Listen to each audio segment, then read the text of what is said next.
जोशी साहब. Now, binary stars. You are the student of the computer too. तो computer में binary का मतलब होता है 2. बाइनरी का मतलब 2, एक 0 और 1. जब कंप्यूटर ऑफ की पोजीशन में होता है 0 को इंडिकेट करता है, और जब कंप्यूटर 1 की पोजीशन में होता है तो आपका नाम वो ऑन कोड आपका करता है.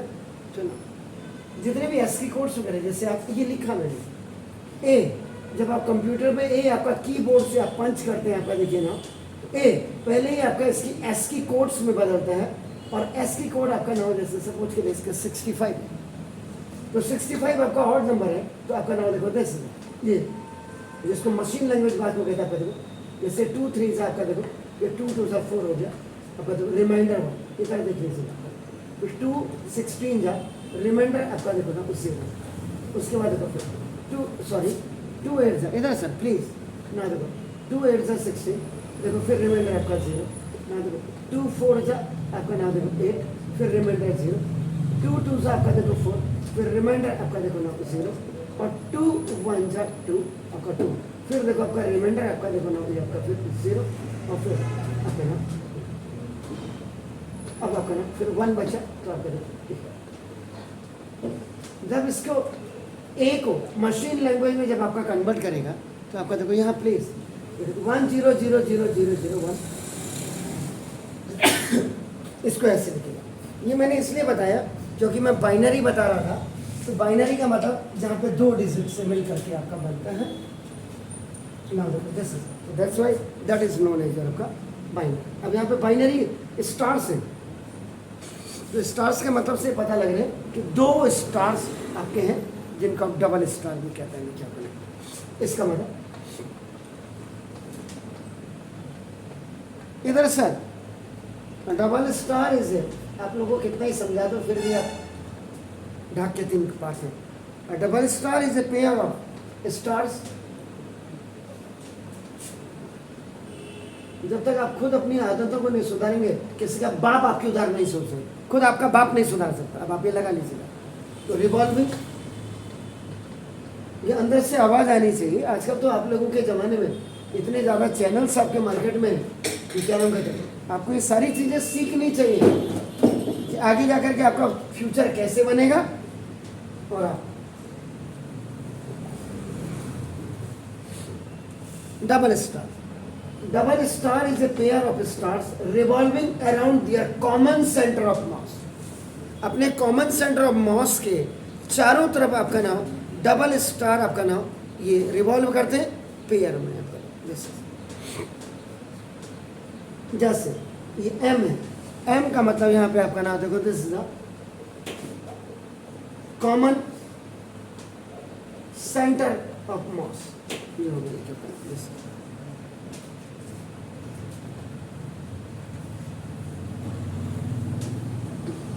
एक स्टार यहाँ पे,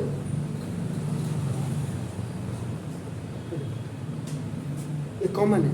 दूसरा आपका देखो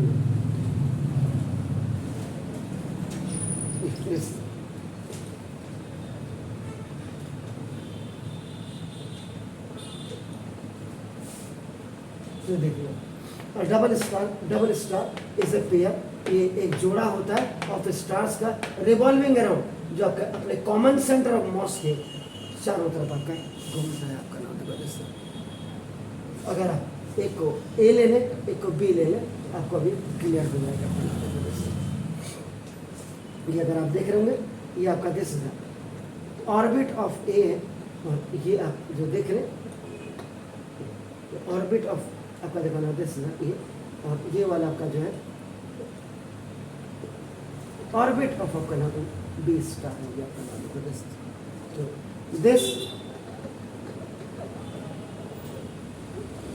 तो ये डबल स्टार आपको दिख रहा है देखो कंसिस्ट ऑफ 2 स्टार्स ए और बी. ये 2 स्टार से आपको इसको दिखा रहे हैं which are orbiting around the which are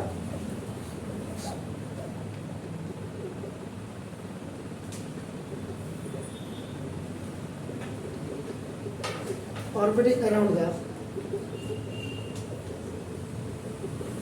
common center of mass.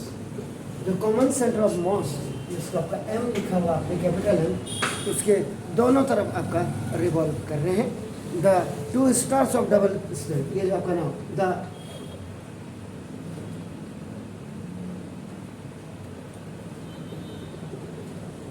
जो डबल स्टार सिस्टम है आपका, देखो, विच revolve round each other are held together by a gravitational force. ये दोनों ग्रेविटेशनल फोर्स के कारण एक दूसरे के साथ आपका नाम हेल्ड टुगेदर होते हैं और साथ ही साथ आपका रिवॉल्व करते हैं आपका ना. देखो तो अब आप देखो ना, ये this is the between the, ध्यान से समझ लीजिएगा क्योंकि आपका पेपर हो गया और के जो होंगे हो सकता है आपका नाम डबल स्टार्स के बारे में है, तो उसको समझ लीजिएगा. ये एक्चुअल में ये अगर आप देखेंगे the applications of Newton's law of gravitation, जो न्यूटन सर के लॉ ऑफ ग्रेविटेशन है, याद रखिएगा, ऑफ द सिस्टम ऑफ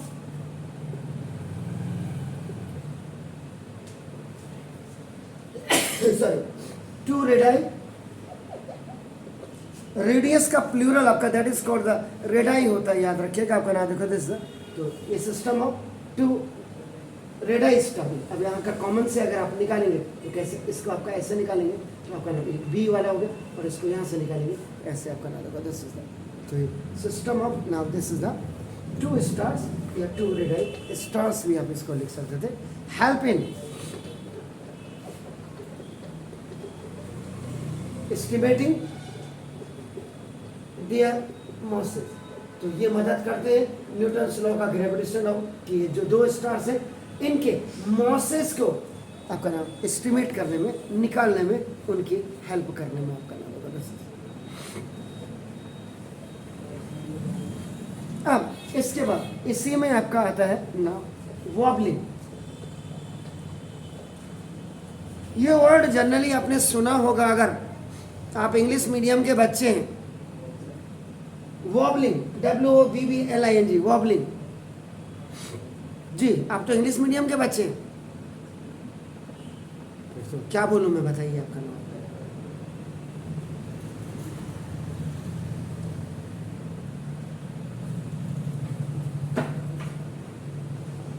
कपड़ों में आप हल्के से देखते हैं जब धोते हैं, कई लोग क्या होते हैं जो हल्के से छोटे छोटे दाने जैसे आगे आ जाते हैं, आपका नाम रोइंग जिनको कहते हैं, that is called the wobbling. वो वॉबलिंग में, और वॉबलिंग टेक्नोलॉजी भी है.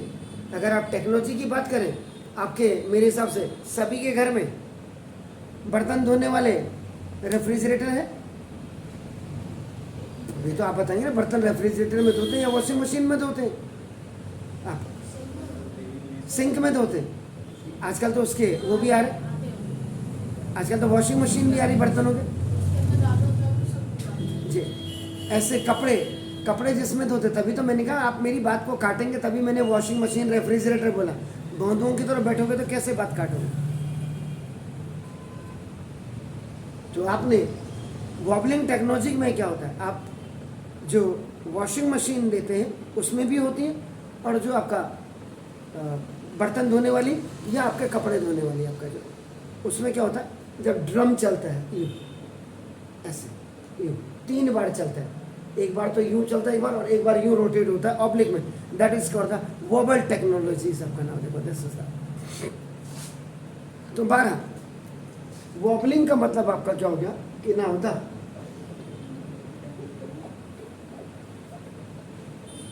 इरेगुलरिटीज, रेगुलरिटीज नहीं, इरेगुलरिटीज, जिनको अनस्टेडीनेस भी कहते हैं आपका नाम देखो, इन the motion of stars is called wobbling. तो जो स्टार्स की मोशन में इरेगुलरिटीज आती है, मतलब इस आपका जो स्टडीनेस नहीं आती। अगर अनरेगुलरिटी का पहले दिस इज अनस्टडीनेस आपका जिसको कहते हैं, ये आपका उसका आपका वॉबलिंग हो गया आपका नाम। एंड द स्टार इटसेल्फ, और स्टार अपने आप में वॉबल हो गया नाम। दिस इज इधर सर ये देखिए आपका नाम,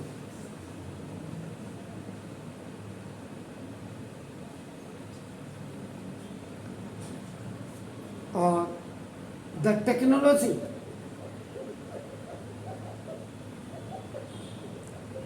टू डिटेक्ट द वॉबलिंग,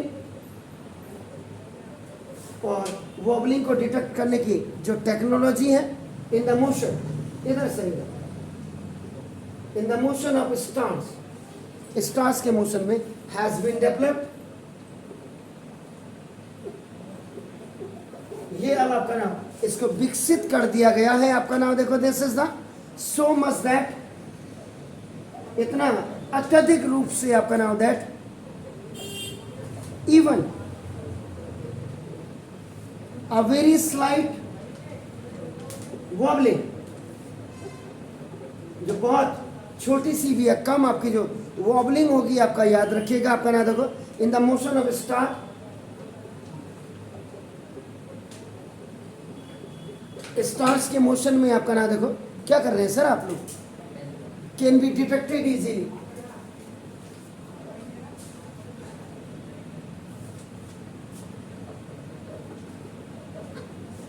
जिसको आप आसानी से आपका यहाँ इसको डिटेक्ट कर सकते हैं। आपका नाम देखो, and this fact has lead and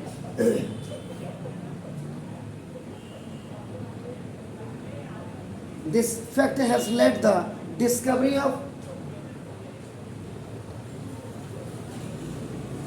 new star which are very dim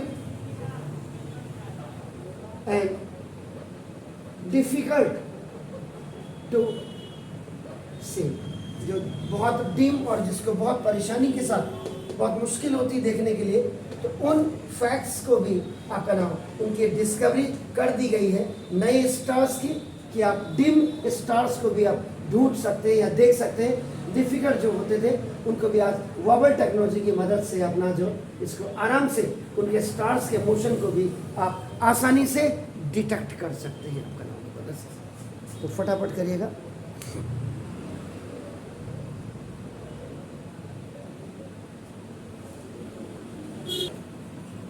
ना देखिएगा, इसमें अगर आपने अभी वॉबलिंग की बात की थी, जो टर्म आपने वॉबलिंग लिया था इधर से, तो ये जो वॉबलिंग टर्म है as applied to stars and how it to utilize in the discovery of new star आपका दिखाता है। जिसमें a large number of stars show a regular motion, अगर आप कहोगे तो रेगुलर मोशन आपका दिखाते हैं लार्ज नंबर ऑफ स्टार्स आपका ना देखो, यानी कि इसका मतलब उनमें आपका स्टेडी मोशन होता है, एक आपका इवननेस होती है against the background of more remote stars. तो इसी से तब जाकर के आपका जो an irregularities in the motion of the stars indicate that it might be, याद रखेगा, ध्यान से सुन लीजिए, इधर उधर ध्यान मत दो, आप लोगों का ध्यान बिल्कुल नहीं रहता है, पता नहीं क्या बात है। The first time I am looking that कि आपका ना बिल्कुल you are not serious about that, पढ़ाई के लिए पता नहीं क्या बात है।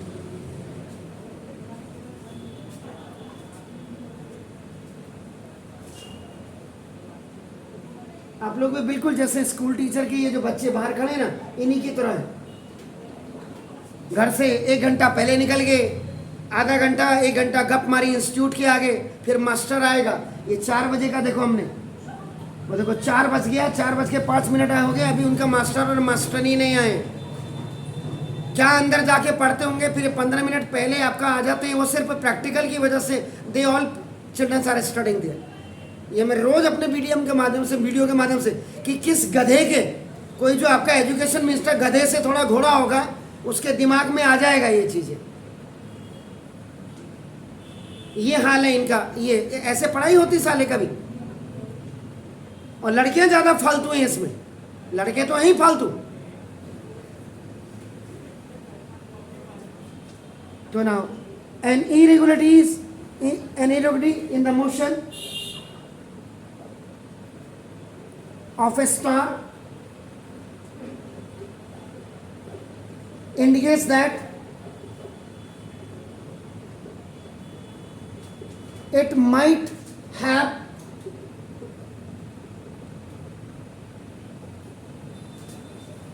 another star close to it,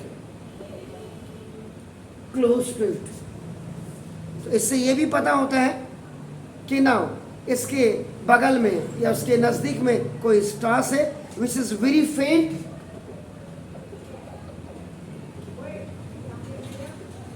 जो बहुत ही फेंट है, बहुत ही डिम है, and not visible,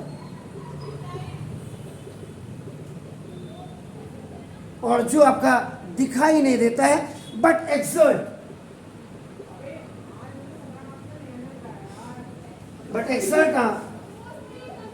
large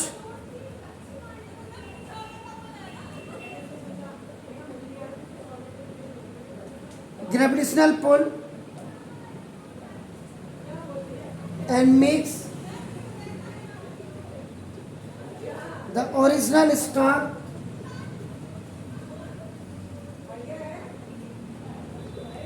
irregular.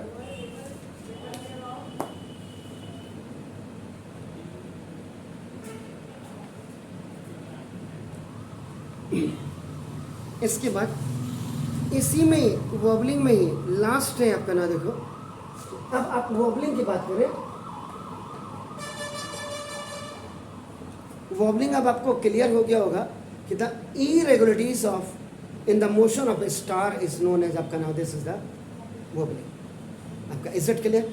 और स्टार अपने आप ही इटसेल्फ में आपका क्या होता है, वॉबल होता है आपका नाम, देखो तो ना इसका मतलब the wobbling please in the motion of star indicates the presence of another star close to it, और ये इसके नज़दीक में आपका नाम देखो दिस था, ये आपका बहुत ही नज़दीक इसके आपका नाम जो है ये भी शो करता है कि ना कोई स्टार की आपकी प्रेजेंस होगी, क्योंकि whose gravitational pull, capital G अगर लिख दिया तो ये ग्रेविटेशनल होगा आपका, देखो पुल कॉजेस द वॉबलिंग, और इसी के ग्रेविटेशन यानी कि ये जो अनदर स्टार है इसके ग्रेविटेशनल पुल के कारण ही आपका नाम देखो दिस इज द वॉबलिंग आपकी हो रही होगी, इसी से कॉज हो रही होंगी। The wobbling in the motion of star may be, और the wobbling of a star या wobbling of motion of a star लिख दीजिएगा, तो स्टार की जो मोशन में जो wobbling होती है आपका देखो may also indicate, और ये भी आपका प्रदर्शित करती है द पॉसिबिलिटी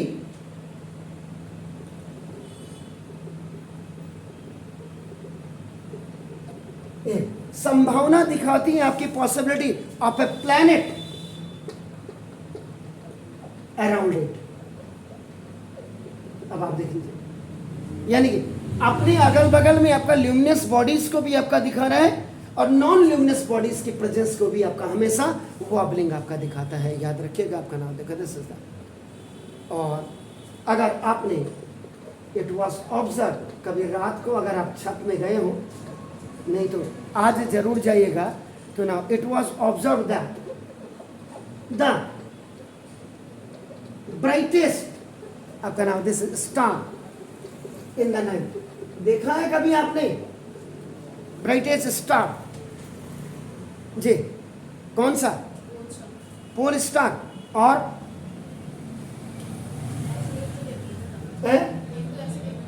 एक और, एक तो आपने पोल स्टार बोला, इसका नाम सुना आपने, SIR SIRIUS ji, Sirius ji, serious हो तो Sirius, was not a moving, was not moving steadily आपका against the background of more remote stars. तो ये भी पाया गया कि जो ब्राइटेस्ट स्टार नाइट में आपको दिखाई था स्काई में, उसका नाम आपका सीरियस है। वॉज नॉट मूविंग, ये आपका मूव नहीं करता है, स्टडी अगेंस्ट मतलब एक साथ, मतलब लगातार, मतलब एक पाथ पे नहीं चलता है, तो नॉट है आपका नाम। इसका मतलब इरेगुलर ही आपका हो गया against the background of the more remote star के, जो बैकग्राउंड में आपके इसके दिखाई देते हैं आपका नाम। तो इसका मतलब इट वॉज थॉट दैट कि ये जो है slight wobbling in the motion of serious. आवाज नहीं sir. It was thought that, ये सोचा गया आपका नाम देखो, दिस इज द, ये सोचा गया दैट द स्लाइट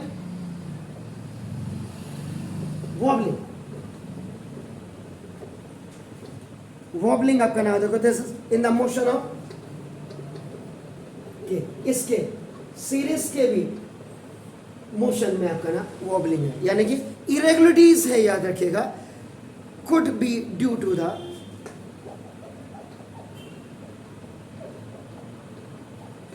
और ये हो सकता है आपका नाम देखिए, ये किसमें हो सकता है आपका नाम देखिए, ग्रेविटेशनल इफेक्ट, कैपिटल जी का मतलब gravitational effect of near by, जो इसके कंपेनियन है, इसके जो साथी हैं आपका नाम देखो, companion star was not visible.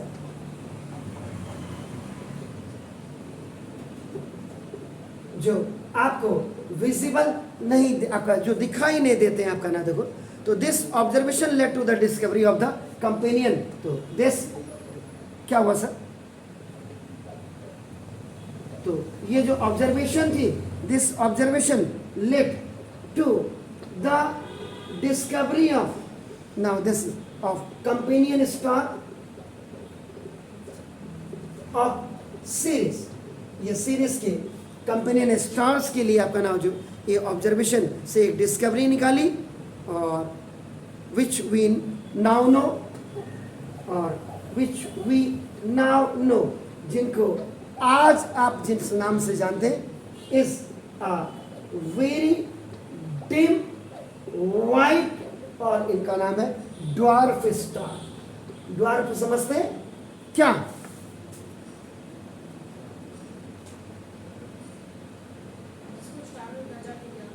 Dwarf का मतलब, मैंने ड्वार्फ पूछा, ड्वार्फ का मतलब क्या होता है? छोटा तो शॉर्ट भी हो सकता है, छोटा तो यंगर भी आता होगा अंग्रेजी में।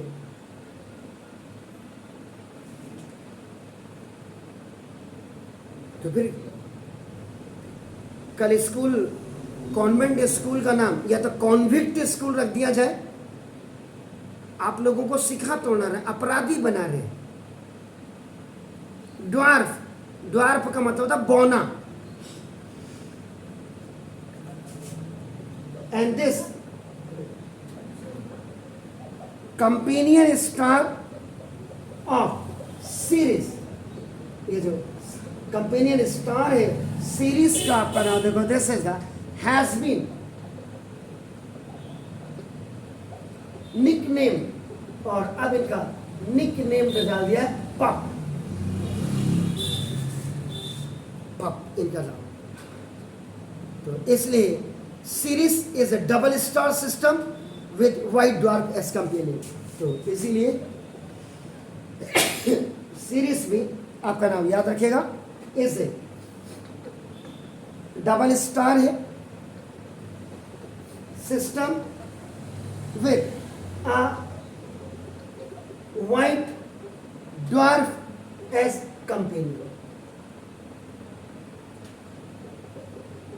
तो ये वॉबलिंग के, आपका वॉबलिंग के बारे में और सीरीज के बारे में आपने पढ़ा, क्योंकि सीरीज भी आपका नाम एक आपका वॉबलिंग है, यानी कि डबल स्टार के अंदर आपका आता है, क्योंकि इसके साथ इसके कंपेनियन है, और उन कंपेनियन का जो नाम दिया है लास्ट में, निक नेम्ड आपका पप दिया हुआ है, और वैसे व्हाइट ड्वार्फ स्टार्स भी आपका कहते हैं उनको।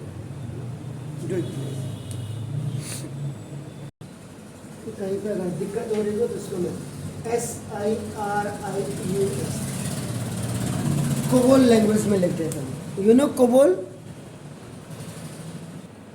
जब नींद आ रही हो तो तब सुनाई कहाँ देगा। ये कंप्यूटर जब बहुत पहले, कंप्यूटर को देना हिंदुस्तान में राजीव गांधी की देन है। तो सबसे पहले जो डॉस, पहले कंप्यूटर होती थी, कंप्यूटर को ऑन करते थे, जो अभी आपने बाइनरी पढ़ा, उसके बाद आपका नाम फिर स्क्रीन पे डॉस मांगता था, यानी कि उसके सिस्टम को ऑपरेट करने के लिए डिस्क ऑपरेटिंग सिस्टम, जिसको आप फ्लॉपी कहते थे, फ्लॉपी, उस फ्लॉपी को डाला जाता था, वो फिर उसको इंस्ट्रक्शंस देता था, और उसके बाद तब आप काम करते थे। तो जो पहले सबसे very first language which was use in computer was basic. तभी मैंने कहा बेसिक क्या है, हमने कहा था बेसिक सीखना चाहिए। गाड़ी जब आप चलाते हैं, कार चलाना सीखते हैं, तो कार में भी आपका नाम देखो, जैसे ऐसे होते हैं ABC, A for accelerator, B for brake और C फॉर क्लच। क्लच में आपका लेफ्ट पाँव होता है, और एक्सीलेटर पे राइट और ब्रेक मारना होता है, तो ये राइट पैर आपका उठ करके यहाँ जाता है। जब आप गाड़ी स्टार्ट करते हैं तो गाड़ी न्यूट्रल होती है, न्यूट्रल, सामने लाइट भी जलती है ग्रीन कलर की। स्कूटी मोटरसाइकिल में भी, अगर आपने, स्कूटी में तो होता नहीं, लेकिन मोटरसाइकिल में जो गियर वाली गाड़ियाँ होती हैं, जब तक वो गियर से आप उनको बाहर नहीं निकालेंगे, न्यूट्रल नहीं करोगे, गाड़ी आपका ना तो बाहर। अभी लेफ्ट पाँव जैसे आप इसको दबाओगे, क्लच को दबाओगे, तो ये गियर सिस्टम को आपका नाम चेंज करने के लिए आता है। गाड़ी इतनी समझदार आपका नाम एक कन्विंस बनाई हुई है, जो खुद कहता, अबे पट्टे तेरी समझ में नहीं आ रहा, फर्स्ट लगा के रखा है, सेकंड लगा लेना। चढ़ाई में जब आप जाते थर्ड फोर्थ में, तो गाड़ी खुद बताती है, जब चढ़ती नहीं है तो गाड़ी कहती, अरे गधे जरा गियर तो बदल ले। तो यही काम, यही पाँव इसमें आता है और यही पाँव इसमें आता है। ब्रेक जब मारते हैं तो हाफ क्लच दबाते हैं, वो अपने हिसाब से। अब जैसे हम लोग एक्सपर्ट हो गए तो हमें क्लच की बहुत कम यूज करते हैं। तो मेरे कहने का बेसिक, गाड़ी चलाने से पहले आप जब गाड़ी के अंदर बैठते हैं, गाड़ी के अंदर बैठना इंपॉर्टेंट नहीं है। जब भी आप अपनी स्कूटी या मोटरसाइकिल या कार को आप चलाते हैं, कोई भी, आपके पापा मम्मी हो, आपने देखा होगा कई बार बड़े बड़े पैसे वाले साले, आंखों में साला चश्मा होगा रेबॉन का, लेकिन गाड़ियों में इतनी डल्ट होगी सालों की, अंदर से जब निकलता तो ऐसा लगता है जैसे प्रिंस होगा, गाड़ी ऐसा लगता है जैसे कि हड़प्पा जोड़तोड़ों की खुदाई से आपका निकाल के लाया होगा। तो ये भी आपका देखिए क्या होता है, जैसे आपकी कॉपी है ना, कॉपी जिसमें आप लिख रहे हैं ना, इसका पिछला पन्ना, लास्ट पन्ना आपकी औकात बता देगा। आप किसी भी बच्चे की कॉपी देख लीजिएगा, लास्ट पेज जो होगा वो आपकी औकात बता देगा। उसमें जितने सेंटीमेंट्स जागते हैं आपके, एक मास्टर जब पढ़ रहा हूँ, वही ये तो एक्सेप्शन केस है सर, आपने नहीं किया था। जैसे कई बार मैं पढ़ा रहा हूँ और आपने पीछे से खचर बचर कर रहे, तो ये आपकी कॉपी बता देता है। इसमें ये पता लग जाता है, मैंने वही बोला, आपकी औकात कितनी है, आप पढ़ने वाले बच्चे हो या नहीं हो, ये भी पता लग जाता है। अब देखो आपकी कॉपीज देखो, ये कॉपीज आपकी कभी मुड़ी नहीं होनी चाहिए, पेजेस कभी मुड़े नहीं होने चाहिए, ये हमेशा याद रखो। कभी भी आप कोई भी चीज़ इसमें ना लिखें, क्योंकि कभी कभी क्या होता है, आपने पता चल रहा, आपने कुछ नहीं, आपने लिख दिया अपने पीछे आई लव यू, शाम को तुम्हारी ईजा या बाबू ने देख लिया, चट्टाक चपट ये लिख रहा था मैं। अब आपने आई लव यू हो सकता आपने अपने मम्मी के लिए लिखा हो, अपने पापा के लिए, वैसे तो लिखते नहीं आजकल के बच्चे, तो क्यों लिखेंगे अपने मम्मी पापा के लिए कि मम्मी मैं, लेकिन मैं I was just looking before 15 days, मेरे हाथ में मेरी बेटी की एक डायरी थी, तो मैंने ऐसे पन्ना खोला उसका, तो उसमें मैं देखा था आई लव यू दादी टू मच। मुझे जब भी कोई परेशानी होती है, आई जस्ट आपका close my eyes, I remember you, and after sometimes I feel very relax. वो बात मैंने आज तक अपनी बेटी को नहीं बताई। तो मुझे बड़ा प्राउड फील हुआ कि देखो मेरी माँ मर गई है लेकिन उसके अपनी दादी के लिए कितने अच्छी फीलिंग्स है। तो ये आपकी फीलिंग्स भी बता देती है कि क्या नाम कहते हैं, आप कैसे कॉपी को देखो मेंटेन कैसे करते हो। ये मेंटेनेंस में कॉपी का मतलब ये नहीं कि आइदर यू हैव आपका just bought a copy of आपका 20 रुपीज़ में आपने, वो आपकी वाइट हो या वो आपकी बहुत ज़्यादा रफ जो पेजेस आपके होते हैं इनसे, इससे कोई फर्क नहीं पड़ता, आपने उसके ऊपर लिखना है।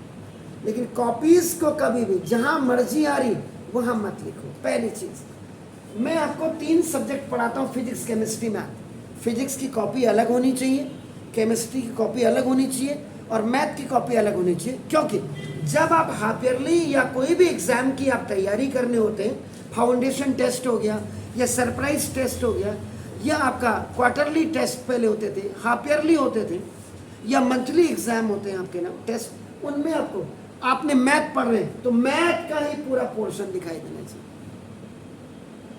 आजकल क्योंकि माँ बाप को देखो, मैंने बोला माँ बाप को कोई फुर्सत नहीं और माँ बाप की इस फुर्सत नहीं होने का कारण माँ बाप के बच्चे ढूंढते हैं। उन्होंने कहा छोड़ो यार, बाप थोड़ा देख रहे हैं मेरी कॉपी, लिखता है लिख, नहीं तो लिखता नहीं लिख। लेकिन उसका रिजल्ट क्या होता है कि जब आप इंटरमीडिएट कर देते हैं और उसके बाद कोई भी एग्ज़ाम आप क्वालिफाई नहीं कर पाते हैं या कहीं भी आपका सिलेक्शन नहीं हो पाता है, तो उसके बाद अरे ये तो पढ़ने में बड़ा अच्छा था, अरे ये तो दिन भर रात भर किताब ही पढ़ता रहता था, ये तो कभी घर से बाहर नहीं निकलता। वो क्या करता था, कहीं वो आई लव यू तो नहीं लिखता था या आई लव यू तो नहीं लिखते थे। ये कोई गलत वर्ड नहीं है।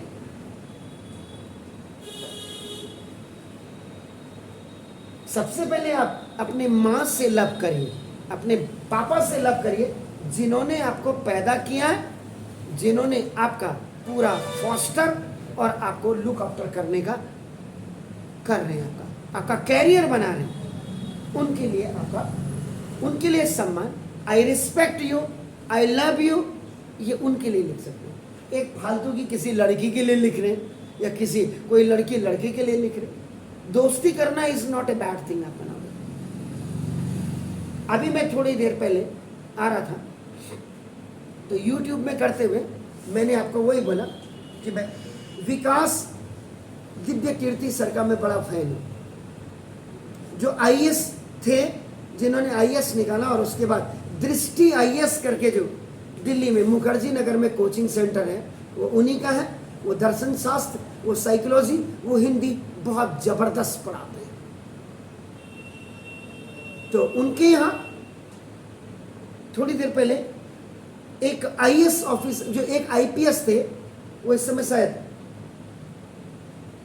MP में है और इंटरमीडिएट में फेल हो गए थे। अब वो फेल क्यों हुए उसका रीज़न बता रहे थे कि जिस वो स्कूल में पढ़ते होंगे उस स्कूल में नकल शुरू से ही होती थी और बच्चों को भी पता था कि बोर्ड में हमारे स्कूल में नकल होगी और हम पास हो जाएंगे। अब उस शहर में एक नया SDM आ गया। वो नया SDM आ गया तो उसको जब पता लगी होगी बाहर से, उसने कहा आज हम इस स्कूल में चेकिंग में जाएंगे। ठीक हो गया सर। अब जब चेकिंग में आए तो जो बाहर से जो एजेंसीज होती, नकल कराने वाले एजेंट भी होते हैं, एजेंट जो नकल पर्चियां लेकर के जाते हैं, किताबें फाड़ करके ले जाते हैं, जो चीटिंग बना करके अंदर देते हैं। आपने कहा क्वेश्चन है व्हाट इज वॉबलिंग, साल भर तो पढ़ा नहीं है, तो जब आप वो किताबें छांट करके उनका वॉबलिंग तो पता चला इसी किताब का पन्ना फाड़ करके यूं करके। यूपी में बहुत जगह है। आज अखिलेश यादव बड़ी बड़ी, मैं देखता हूं कि बड़ी बड़ी वो करता है, सुरमा वाली बातें करता है। ये लोग ही कहीं मेरे हिसाब से साले इंटरमीडिएट कहीं नकल करके ना पास हुए हैं। तो हो गया सर, SDM पता नहीं क्या हुआ, तो प्रिंसिपल उनको मैसेज भेजा कोई बात नहीं, क्योंकि नकल करने वाला तो 1 घंटे में पेपर निपटा सकता है। तो बहरहाल SDM ने ये तय किया आज मैं 3 घंटे यहीं बैठूंगा और प्रिंसिपल को उसने कुत्ता बना दिया।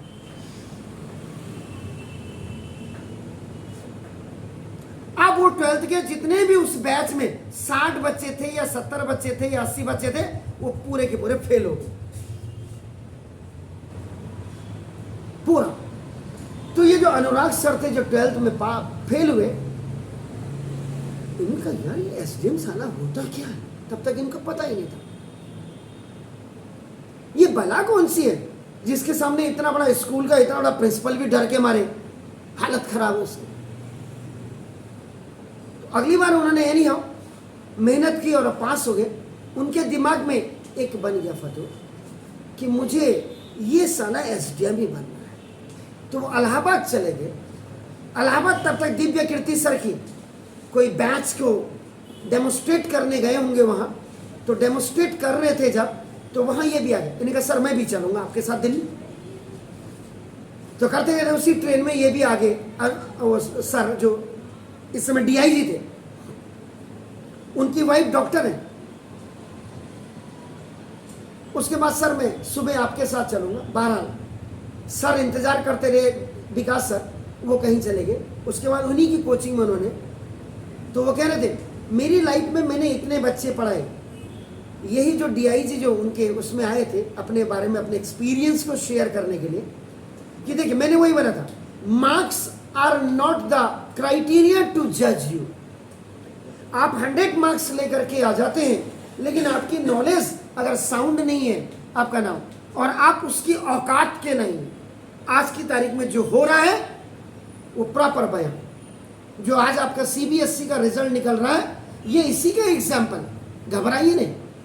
अब मेरे वीडियो को देख करके अगर किसी की फुकती होगी तो ये भी देख लीजिए आपका नाम। मैं सारे मीडियम्स के, मैं केंद्रीय विद्यालय के बच्चों को भी पढ़ाता हूँ, और आज केंद्रीय विद्यालय का स्टेटस ये खराब है कि वो भी आप लोगों के प्राइवेट स्कूल्स के टीचर्स को देख करके वो भी सोचते हैं। अब उनको क्यों? क्योंकि उनका ट्रांसफरेबल जॉब है, 3 साल यहाँ तो 3 साल दिल्ली तो 3 साल आसाम, उनका सेंट्रल गवर्नमेंट की जॉब है, इसलिए वो ट्यूशन नहीं पढ़ा पाते। अदरवाइज उनको भी अगर एक जगह में परमानेंट रख दिया होता तो वो भी आपके स्कूल टीचर की तरह ट्यूशन सेंटर खोल करके बैठे होते। तो आज वो एक डीआईजी की पोस्ट में है। तो उनकी किताब में देख रहा था, तो असफलता यानी कि असफलता is the first stair of the सफलता, success, and success is the first stair of success.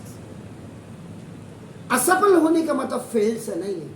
असफल का मतलब आपने जितनी मेहनत की थी क्या उतने मार्क्स आपको मिले, या आपने मेहनत बहुत की मार्क्स कम मिले, या मेहनत कम की मार्क्स ज़्यादा मिले, तो वो भी अच्छी बात नहीं है। जो आज आपकी, मेरे तो कई दोस्त प्रिंसिपल हैं, अनफॉर्चुनेटली मैं नहीं बन पाया या मैं नहीं रहा, लेकिन मेरी मुलाकात सबसे होती, मेरी बातें सबसे होती। जिन जिन के हाथ मैंने सर पे रखा होगा उनके आज स्कूल से। तो बहरहाल मेरा कहने का मतलब है कि आपको मेहनत करनी है, आपको हर लेक्चर ध्यान से सुनना है, और पढ़ने से पहले अगर आपको लगता है कि आपको थोड़ा मस्ती करनी है तो 5 मिनट की मस्ती भी जायज़ है। लेकिन अगर आप ये सोच करके कि 60 मिनट की क्लास में 60 मिनट ही हम मस्ती करेंगे, जैसे अभी मैंने बाहर वालों को भी दिखाया, तो उनकी 4:20 से क्लास शुरू होगी और 5 बजे वो बाहर आ जाएंगे, तो क्या हुआ? आपके स्कूल वाला, स्कूल में जैसे पीरियड होते हैं वैसे पीरियड तो पढ़ा रहे हो। इसलिए हर चीज़ को आप बेटर ढंग से पढ़ें, सीरियसली पढ़ें, आधा घंटा पढ़ें, लेकिन दिल लगा करके पढ़ें। जो भी आपने पढ़ा है, यहाँ पढ़ा है या स्कूल में पढ़ा है, उसका रिवीजन आप परफेक्ट करें, तभी आपको मंजिल मिलेगी। नहीं तो मैं रोज़ आपको कहता हूँ कि पता चला कि माँ बाप इतनी जतन से आपके पीछे इंग्लिश मीडियम से मैं पढ़ा करके आपको this is called the wastage of money हो गया। बल्कि परसों में किसी का देख रहा था, कई लोग बड़ी अच्छी चीज़ें थे। प्राइवेट स्कूल का मतलब ये हो गया कि पैसा बनाने वाली मशीन है। अगर इतना अच्छा रिजल्ट वो देते, तो जो सरकारी स्कूल में देखो, सरकारी स्कूल में मास्टरों के पास 2-4 बच्चे नहीं, कई तो मेरी समझ में नहीं आती, एकल विद्यालय, उसमें एक टीचर भी होगा जो, अब आप बताओ, एक टीचर अगर पहाड़ों में होगा, उसी ने हिंदी भी पढ़ानी, उसी ने मैथ भी पढ़ाना, हो सकता है उसमें क्या क्या सब्जेक्ट है, इंग्लिश होगा, मैथ होगा, एसएसटी होगा, कुछ भी होगा। अब वो A1 से लेकर 5th तक अगर स्टैंडर्ड के बच्चों को पढ़ाएगा तो कब पढ़ाएगा? उस 8 बजे से लेकर के अगर उसने 2 बजे तक वो क्लासेस लेनी है तो फर्स्ट के बच्चे को भी उसने घेर के रखना है। उन्होंने कहा लो बच्चों ये A+B का होल स्क्वायर तब तक तुम इसको खोल करके रखो। एक एग्जाम्पल बन गया। फिर वो 7th की क्लास में गया, उन्होंने कहा बेटा आप A-B के होल स्क्वायर को खोल के रखो। और 8th की क्लास में उन्होंने कहा A+B+C। ऐसे तो इंगेज करते हूँ। क्या पढ़ाई, एक टीचर क्या पढ़ाएगा? कई स्कूलों की तो पहाड़ों में क्या गांव में भी वो आलम हो गया है कि पता चला टीचर है 3-3 4-4, एक भोजन माता खाना बना ले। क्या मूर्खता है सरकार की। मिड डे मील, अबे मिड डे मील मत दो, उनको स्कूल दो, उनको कॉपी दो, उनको किताब दो, उनकी फी माफ कर दीजिए। गरीब घर, अब गरीब घर में भी रिजर्वेशन पे नहीं होना चाहिए। आज एक्चुअल बच्चे को रिजर्वेशन तो मिल ही नहीं रहा। मेरे गांव का लोहार का बच्चा तो आज भी वैसा ही है जैसा पहले था हमारे जमाने में। मैंने आपको बहुत क्लियर बताऊं, मेरा दोस्त यही तहसीलदार का उसका चार्ज था, नाम नहीं बताऊंगा मैं, यहाँ पे नारायण नगर इंटर कॉलेज है, उसमें मेरे यहाँ काम करने वाली एक आंटी थी, बुजुर्ग महिला थी, उनकी पोती को कहीं भी एडमिशन नहीं मिल रहा था साहब। उन्होंने बड़ी जुगाड़ लगा दी, लास्ट में मुझे बोला चिला मेरे नातनी कहीं वो एडमिशन नहीं करना। मैं क्या बात है, मैंने कहा उसका नंबर लाओ फ़ोन। मैंने फ़ोन पे बात की तो जो मैं कर सकता था, तो प्रिंसिपल अपनी अकड़ में थी। अपने पास तो सारे हथकंडे होते सरकारी अधिकारी से लेके सबके। मैंने तुरंत वहां बोला इसकी सैलरी रोको और जब ये वहां आ जाए तो इसको जरा ज्ञान देंगे। तो जो मेरा मित्र तहसीलदार था, फिर मैंने उससे फ़ोन कराया कि यार ये मेरे भाई साहब हैं, मेरे दोस्त हैं रावत जी, उनके यहाँ बुजुर्ग महिला है, इनकी इतनी औकात नहीं है कि उनकी फीस दे दें। तब जा कर के उस बच्ची का 2 या 3 दिन में फिर ड्रेस के लिए, फिर किताबों के लिए आपका करना। तो जो जिसके लिए मैंडेटरी रूल है ना, उसके लिए भी पता नहीं क्यों लोगों को चूल होती है, क्यों उन चीज़ों को फुलफिल नहीं कर सकते। तो मैं इसीलिए आप लोगों को एक नसीहत, एक सीख देता हूँ, हमेशा किसी भी काम को करें, वो चाहे पढ़ाई हो या पढ़ाई की अदर एक्टिविटीज़ हैं, उनको हमेशा ईमानदारी के साथ करिए। ऑनेस्टली जिसको कहते हैं, आपके डिक्शनरी में ऑनेस्टली होना चाहिए वर्ड, आपके डिक्शनरी में डिटर्मिनेशन होना चाहिए, डेडिकेशन होना चाहिए, डिवोशन होना चाहिए, पायस वर्ड होना चाहिए, रियल वर्ड होना चाहिए, ट्रू वर्ड होना चाहिए, पंक्चुअलिटी आपके अंदर होनी चाहिए, डिसिप्लिन आपके अंदर होनी चाहिए। कोई बात नहीं, आपने आज नहीं समझे, आपने कल आए, आपने कहा सर कल जो आपने पढ़ाया था मेरी समझ में तो आया नहीं, तो मैं ओबियसली अगर मैं एक अच्छा टीचर हूँगा तो मैं कहूँगा अच्छा कोई बात नहीं बेटे, ना कोई बात नहीं, मैं आपको दोबारा समझाने की कोशिश करता हूँ नए टॉपिक को पढ़ाने से पहले। तो पहले इन चीज़ों को समझिए। पढ़ाई के साथ साथ ईमानदार होना, बाय हार्ट, बाय ब्रेन, तभी आपको सेल्फ रिस्पेक्ट मिलेगी। जब आप खुद अपने अंदर एनालिसिस करेंगे, कैलकुलेट करेंगे, एबुलेट करेंगे। There is a lot of difference between the evaluation and the calculation. Evaluation करना सीखिए आप हमेशा अपने अंदर। जब ये सीखेंगे तब जाकर के आगे बढ़ेंगे आपको ना 12। और लेक्चर को हमेशा, मैंने वही बोला, अभी भी मैं देख रहा हूँ, जब तक आप ध्यान से नहीं बैठोगे, आपका पोस्चर आईएएस के और पीसीएस के, जब आपका सिविल सर्विसेज के इंटरव्यूज में जाते हैं तो उसमें एक आपका नाम, आपको रीडिंग करने वाले जो एक होते हैं, जो आपका इंटरव्यू लेते हैं, एग्जामिनर कहिए आपको या मेंटोर कहिए, जो आपका लाइफ को क्रिएट कर रहे हैं, आपको नई दिशा दिखा रहे हैं, वो ये भी देखते हैं ये आया कैसे, बहुदू तो नहीं। नॉलेज होना इतनी बड़ी बात नहीं, ये भी नॉलेज तो हो जाएगा, आज नहीं होगा कल होगा, डेफिनेट होगा, अगर आपको कोई अच्छा मेंटोर मिल गया तो। आपका बैठने का ढंग क्या है, आपका सोचने का ढंग क्या है, आपका प्रैक्टिस करने का ढंग क्या है, पेपर भी होता है, एंड पी माने पेन भी होता है, एंड पी माने प्रैक्टिस भी होता है, पी माने प्रियोरिटी भी होता है, पी माने परफेक्शन भी होता है, पी माने परमानेंट भी होता है आपका नाम। पी माने प्लान भी होता है, पी माने प्रोजेक्ट भी होता है। अब आप उस पी माने पापा भी होता ना, पी माने पिताजी भी तो होता है हिंदी में, पी माने परफॉर्मेंस भी तो होती ना। जब इनको आप ध्यान से समझने पड़ेंगे, ध्यान से देखने लगेंगे। आज मोदी साहब 5C पे काम करते हैं, 3S पे काम करते हैं, फिर उसके बाद बताते हैं S का मतलब सिंपल हुआ या S का मतलब स्किल हुआ, ये आपका नाम। ये चीज़ों पे जब आप काम करना, और ये छोटी class, 9th is not a very small class, याद रखिएगा। आपके दादाजी लोगों के टाइम पे तो 9th में दादाजी की शादी हो गई, दादाजी के आपके ताऊ ताई तो पैदा हो गए ना, ताऊ।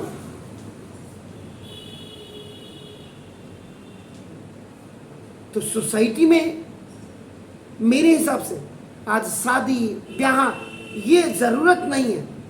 जरूरत इसकी कब है? जब बुढ़ापा आती है। शादी अच्छा लगता है, शादी वो लड्डू है, जो खाए वो भी पछताए और जो नहीं खाए वो भी पछताए। लेकिन इसकी एक्चुअल जो आज की आपकी जो यंग जनरेशन, एक्सेप्शन को छोड़ दीजिएगा, जो आज आप लोग निकम्मी पीढ़ी पैदा हो रही है। आपने कल को शादी हुई, अरेंज मैरिज भी या लव मैरिज भी, या भगा के ले गए या रपटा के ले गए किसी लड़की को। कल के बाबू के, कल रात में इतना मेरे फादर मेरा मुंह देख रहे थे, मैं शायद 24 न्यूज में देख रहा था, एक लड़का कहीं यूपी का था या मध्य प्रदेश का था, अपने बाप को, फादर अंडरवियर में थे, वो जो लंबे कच्छे आते हैं उसमें, और अपने बाप को मार रहा था।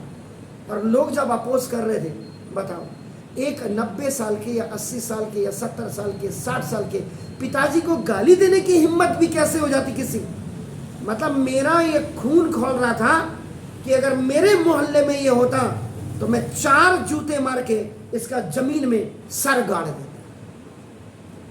तो मैंने वही बोला, मुझे हर बुरी बात बुरी लगती है, किसी टीचर को लगे न लगे, मेरा एटीट्यूड नहीं है, मैं सिविलाइजेशन में बात करता हूँ। याद रखिएगा कि अगर मेरे पास कोई बच्चा आकर के अगर अपने आप को इम्प्रूव नहीं करता है, फिर यहाँ आने की कोई नहीं। उससे तो फिर आपके स्कूल टीचर ही बढ़िया, उससे तो बगल में हो, पढ़ा तो रहा है वो आपका। देखो